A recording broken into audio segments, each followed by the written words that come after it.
Hello friends, good evening. आज हम लोग SBI CBO के एग्ज़ाम के प्रिपरेशन को और मजबूती प्रदान करते हुए आइए और एक महत्वपूर्ण बैंकिंग से संबंधित वीडियो आप लोगों के लिए लेकर के आया हूँ। ये थोड़ा लंबा वीडियो होगा, लेकिन इस वीडियो के बाद आपको PPF, सुकन्या समृद्धि योजना और साथ ही साथ सीनियर सिटीजन सेविंग स्कीम आदि के लिए कहीं और अन्य वीडियो देखने की ज़रूरत नहीं पड़ेगी। ये वीडियो आपके लिए एनफ होगा। तो आइए बिना किसी देरी की शुरू करते हैं। तो सबसे पहला क्वेश्चन जो है वो है कि who can open PPF account. PPF account कौन खोल सकता है? तो इंडिविजुअल रेसिडेंट जो है, इंडिविजुअल रेसिडेंट PPF अकाउंट खोल सकता है। पहला पहला क्वेश्चन का ये आंसर हो गया। नेक्स्ट क्वेश्चन है कि PPF account in the name of minor child can be open. पूछा जा रहा है कि माइनर चाइल्ड के नाम पर PPF अकाउंट खोला जा सकता है। तो इसका आंसर होगा यस, खोला जा सकता है। PPF अकाउंट माइनर चाइल्ड के नाम पर खोला जा सकता है। नेक्स्ट क्वेश्चन है what is the minimum term of PPF account.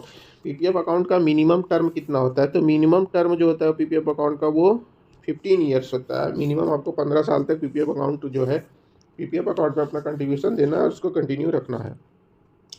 Next question है what is the minimum amount required to be deposited in PPF account yearly. Yearly आपको PPF अकाउंट में कितना जमा करना ही करना है? तो इस प्रश्न का जवाब है 500 रुपये आपको सालाना कम से कम PPF अकाउंट में जमा करना है। उसके बाद है नेक्स्ट क्वेश्चन है what is the maximum amount can be deposited in PPF account yearly.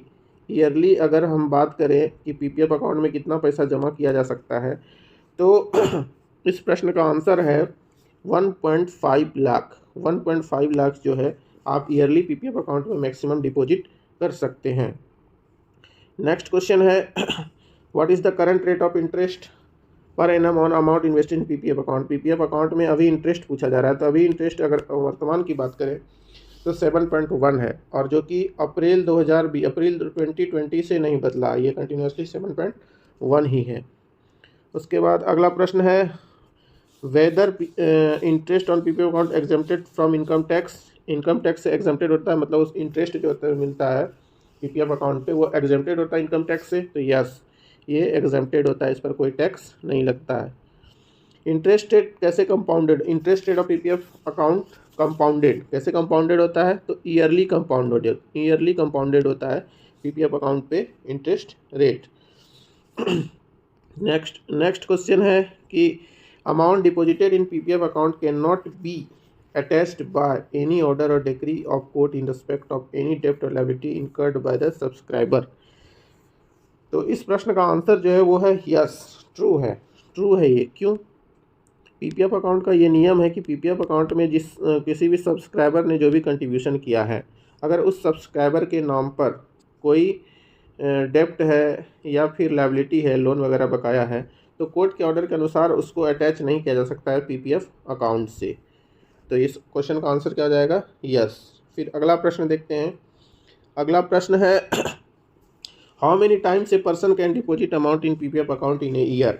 एक साल में मैक्सिमम कितने बार एक आदमी जो है PPF अकाउंट में जमा कर सकता है पैसा? तो इसका आंसर है any number of times. Any number of times, जितना बार चाहे उतना बार वो पैसा जमा कर सकता है, लेकिन मैक्सिमम कितना जमा कर सकता है? 1.5 लाख, इससे ज़्यादा जमा नहीं कर सकता। ये बात आपको याद रखना है। PPF account extension after 15 year. 15 साल तक आपको PPF अकाउंट में जमा करना ही है पैसा, ठीक है। लेकिन उसके बाद अगर हम आगे इसको बढ़ाना चाहते हैं तो कितना साल तक बढ़ा सकते हैं? तो 5-5 साल के स्लैब में आप चाहे जितने बार उतना बढ़ा सकते हैं PPF अकाउंट को। फिर अगला प्रश्न है अब सीनियर सिटीजन स्कीम से, सेविंग स्कीम से देखते हैं। तो अगला प्रश्न है व्हाट इज़ द मैक्सिमम। यहाँ पर हम लोग बात करेंगे सीनियर सिटीजन सेविंग स्कीम जो चल रहा है, सीनियर सिटीजन सेविंग स्कीम। तो उस पर प्रश्न है कि what is the maximum amount that can be deposited under senior citizen saving scheme 2004। तो सीनियर सिटीजन सेविंग स्कीम में जो है 30 लाख तक मैक्सिमम जमा किया जा सकता है। सीनियर सिटीजन सेविंग स्कीम में जो है 30 लाख तक जमा किया जा सकता है। अब ये अगला प्रश्न देखते हैं। अगला प्रश्न है इन senior citizen saving scheme amount of investment will start with A minimum of. Minimum कितना से स्टार्ट कर सकते हैं senior citizen saving scheme?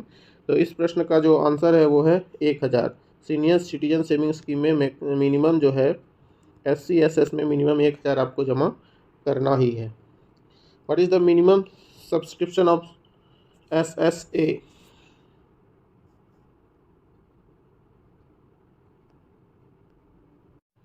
Next question है opening of a joint account in case of PPF। PPF account के case में joint account खोल सकते हैं कि नहीं, इसके संदर्भ में प्रश्न है। तो इस क्वेश्चन का जो आंसर है वो है परमिटेड है only on behalf of a minor or a person of unsound mind. अगर वो माइनर है या फिर अनसाउंड माइंड है, जैसे कि अनसाउंड माइंड है तो उस कंडीशन में ज्वाइंट अकाउंट खोला जा सकता है, बाकी नॉर्मल कंडीशन में नहीं खोला जा सकता है। यह है आपका PPF के केस में ज्वाइंट अकाउंट के संदर्भ में। उसके बाद एक क्वेश्चन यहाँ पर है सुकन्या समृद्धि योजना से, ऐसे मिसलेनियस क्वेश्चन है तो आप लोग देखिए। Maximum number of account under Sukanya Samriddhi account. Sukanya Samriddhi account के तहत मैक्सिमम कितना अकाउंट खोला जा सकता है? तो मैक्सिमम जो है 2, और अगर ट्विन हुई है, मान लीजिए पहला गर्ल चाइल्ड हुआ और फिर अगली बार 2 गर्ल चाइल्ड एक साथ हो गया, ट्विन्स हो गया, तो इस कंडीशन में 3, नॉर्मल कंडीशन में 2 और ट्विन के कंडीशन में 3 सुकन्या समृद्धि अकाउंट खुलवाया जा सकता है गर्ल चाइल्ड के नाम पर, वो जिनका एज मैक्सिमम 10 साल तक हो। 10 साल या उससे कम उम्र के बच्चियों का जो है सुकन्या समृद्धि के अंतर्गत अकाउंट खुलवाया जा सकता है। अगला प्रश्न है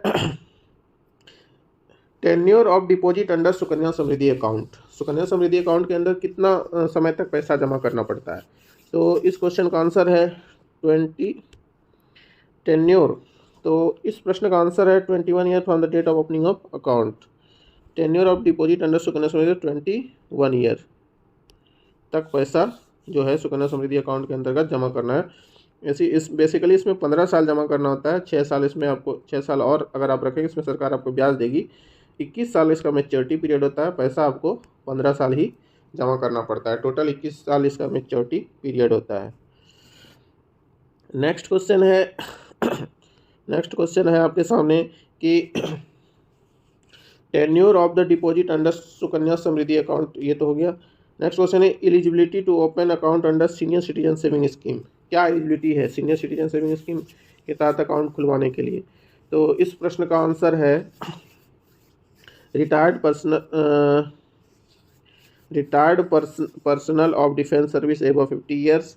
अगर रिटायर्ड पर्सनल है आपका सर्विस से, डिफेंस सर्विस से, तो उसके लिए 50 ईयर, और 55 year or more but less than 60 year and who is retired on superannuation. मतलब 50 साल डिफेंस के लिए और अदर के लिए 55 years but less than 60 years, वो जो है सीनियर सिटीजन सेविंग स्कीम के तहत अकाउंट खुलवा सकते हैं।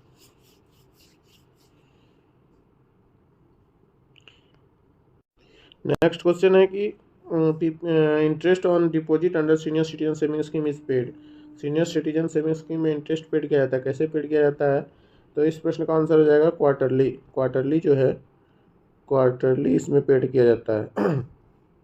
विच of the following scheme was introduced by national saving organisation in 1968। National saving organisation द्वारा कौन सा स्कीम जो है इंट्रोड्यूस किया गया था 1968 में? तो इस प्रश्न का उत्तर हो जाएगा PPF को इंट्रोड्यूस किया था नेशनल सेविंग ऑर्गेनाइजेशन ने 1968 में। फिर अगला प्रश्न है what is the upper age limit for PPF account. PPF account के लिए अपर एज लिमिट क्या है? तो इसका कोई अपर एज लिमिट नहीं है, अपर एज लिमिट नहीं है कोई भी PPF अकाउंट का, तो नो अपर एज लिमिट।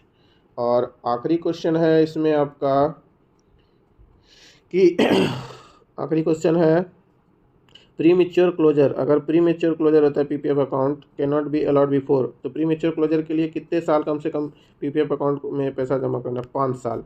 5 साल बाद ही आप प्री मेच्योर क्लोजर के लिए जो है अप्लाई कर सकते हैं या प्री मेच्योर क्लोजर कर सकते हैं। 5 साल के पहले ये प्री मेच्योर क्लोजर नहीं होगा। तो यही था वीडियो आज का Sukanya Samriddhi senior citizen saving scheme और PPF से संबंधित। कैसा लगा आपको वीडियो नीचे कमेंट करके ज़रूर बताएंगे, और साथ ही साथ